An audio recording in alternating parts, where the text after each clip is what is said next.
Hi, I'm Alan. This is Alan's Firearms and Guns Plus More. This is the Remington R51. It is a beautiful looking gun, a sculptured rear sight. When I say sculptured, I'm talking about it's been beautifully trimmed out so it follows the contour of the rear of the gun. It is perfect for concealed carry and still having nice big sights. The sights are big on you, very easy to see. You'll see that at the workbench. Also, the front of the sight has a straight edge on it. That's for doing something very unique. So I'm going to stand up and I'll show you what I'm talking about.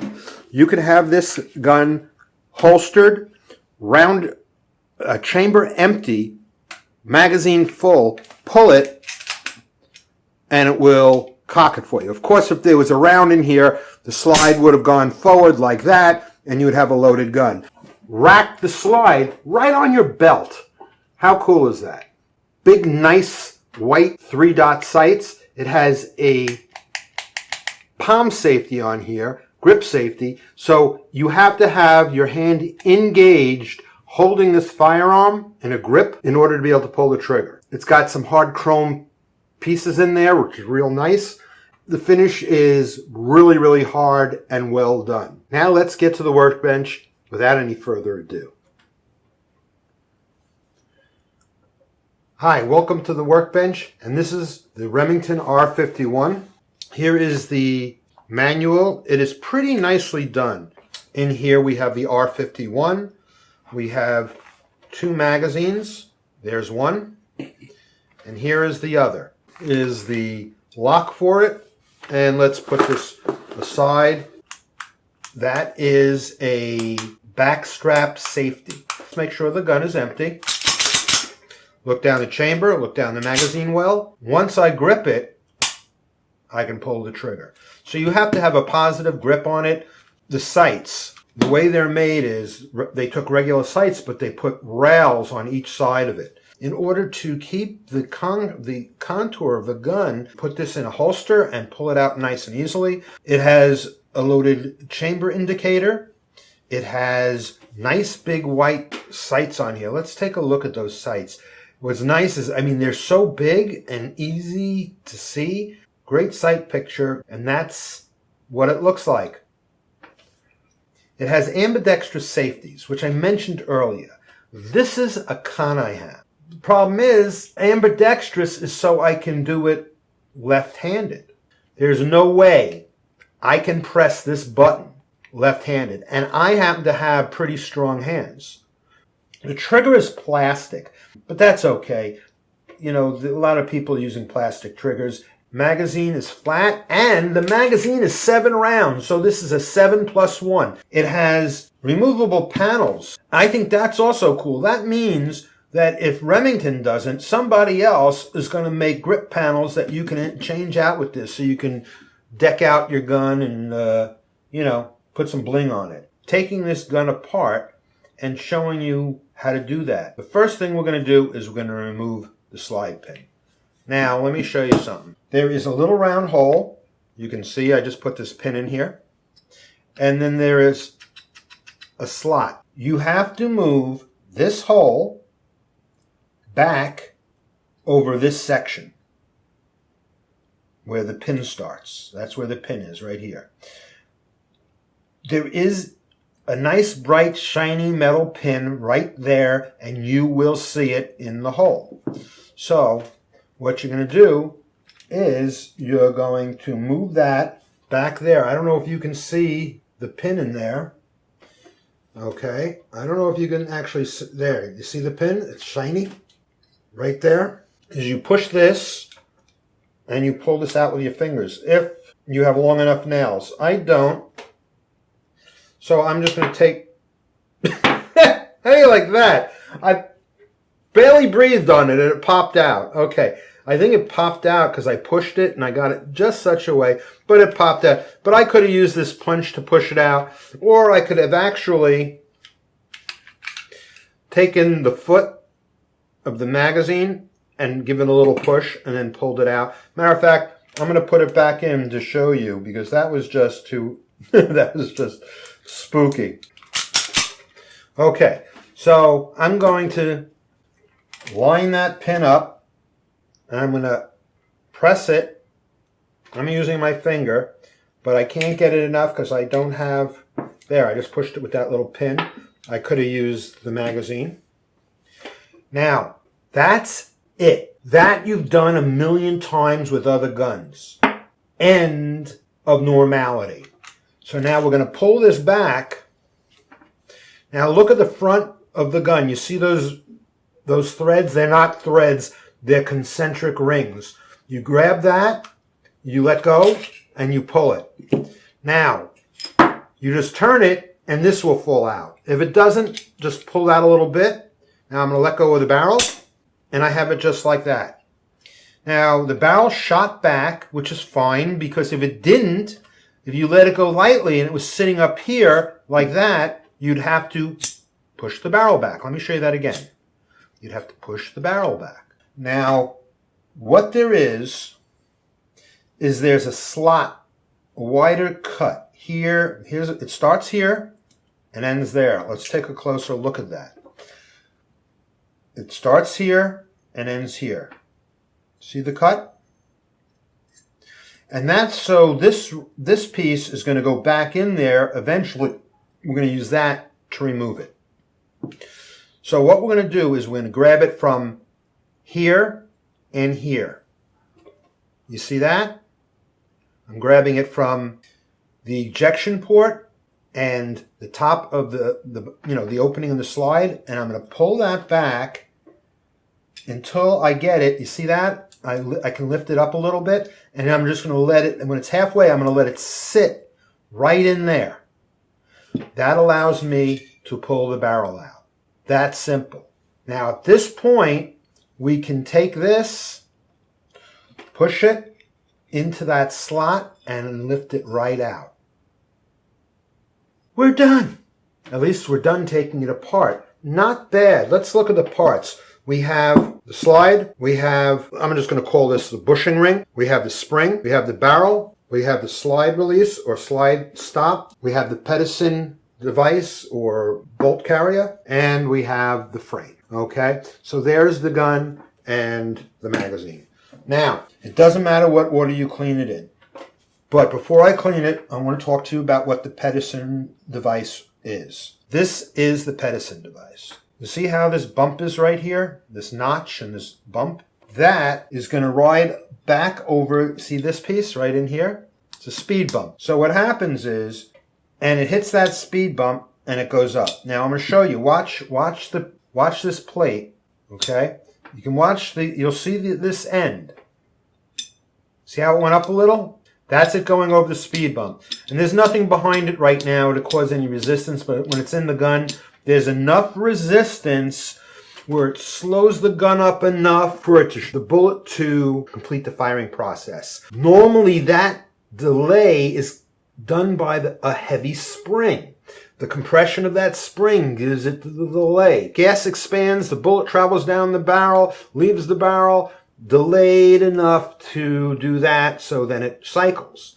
We can use a much lighter spring because this Pederson device causes that same kind of delay. What we want to first do is we want to spray the inside of this and let it sit for a couple of seconds. By the way, I use strike hold.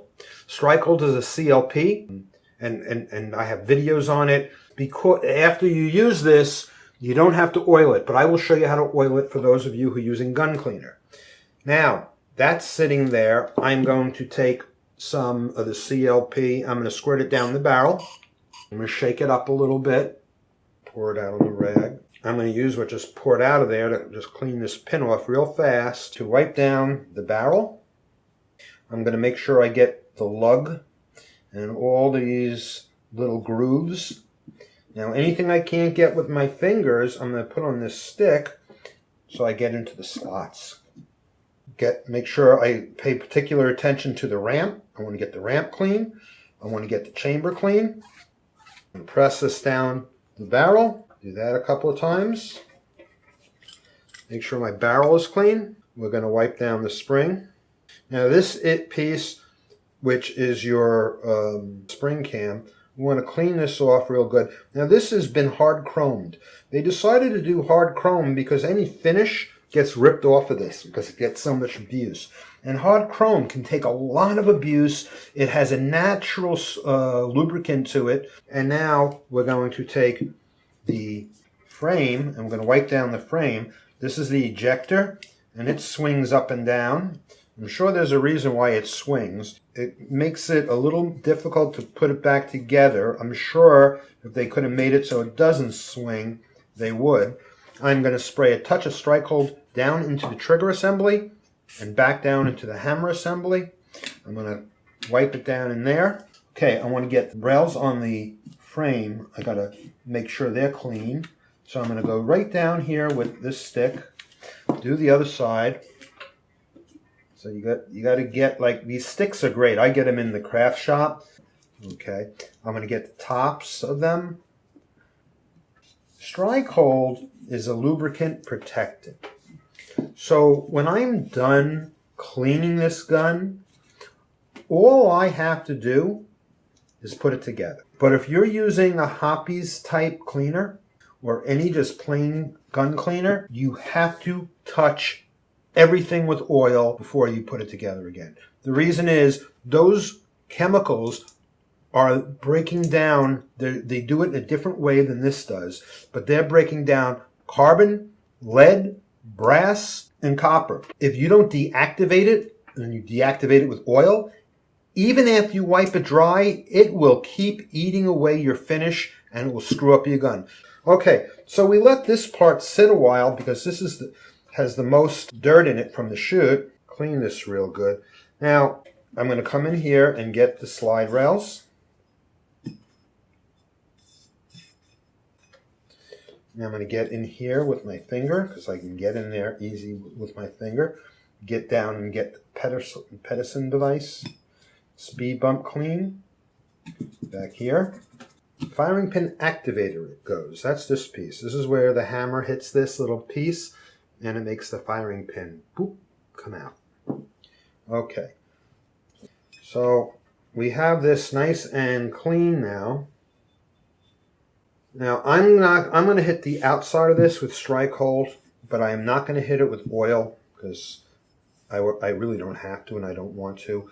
What I want you guys to do, if you hit this with cleaner, you do hit it with oil and then you wipe off the oil so it doesn't get on your clothing, and then you go over it with this type of stuff. This is Flitz rifle, gun, and knife wax. You get this from your gun store, or you can get Canuba, like the turtle wax, the soft turtle wax, and use that. And it will, you put that on the gun, you buff it off, just like you do your car. It'll give it a great shine, and it will protect this. So we're going to wipe this down with, actually, we're going to put this on a cloth. We're going to give it a spritz. I'm going to hit inside there, the firing pin, and the battery. Now, just like every other gun, well, I'm going to wipe down the big parts first, and then I'll get into the little eccentricities. Now, there's some slots here that you're going to want to get into and clean. The only way you're going to get in there is with some sort of stick. Make sure your Pederson device is clean. Now, you want to definitely get your battery. That's where failures happen. Get where that little hole where you can see your round to make sure the gun is loaded. You want that clean so you have full reflection of light, and you can make sure you can see that brass.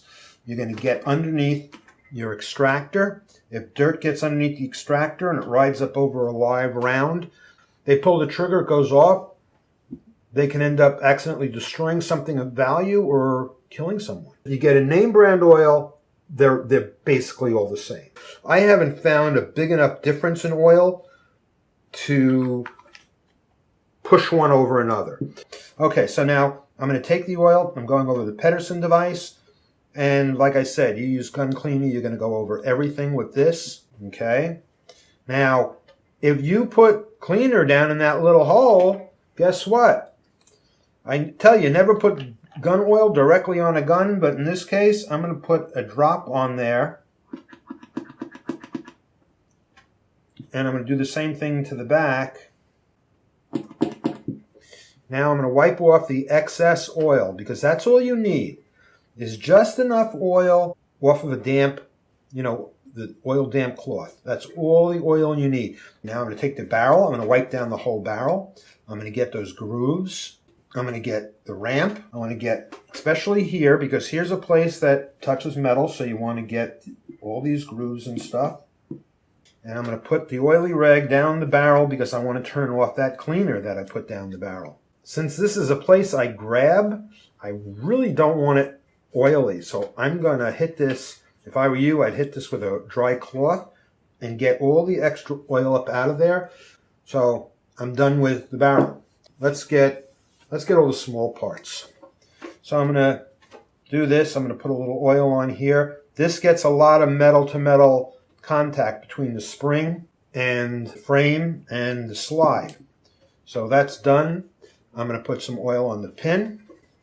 Now I'm going to take this. I'm going to wipe down the whole inside with the oil. Slide rails, make sure they're oiled, because that's the biggest metal-to-metal to contact and the most important metal-to-metal contact that the action makes is the slide rails. And I do the same thing here. I'm going to put a little oil on it. Now, in this case, I say never put oil directly in a gun. In this case, it's different. I am going to put a drop of oil right down on the trigger system. And I'm going to wiggle the trigger system a little bit. And then I'm going to take this stick, okay, and there we go. The extractor. Underneath the extractor, anywhere where I touched it with cleaner, I need to get.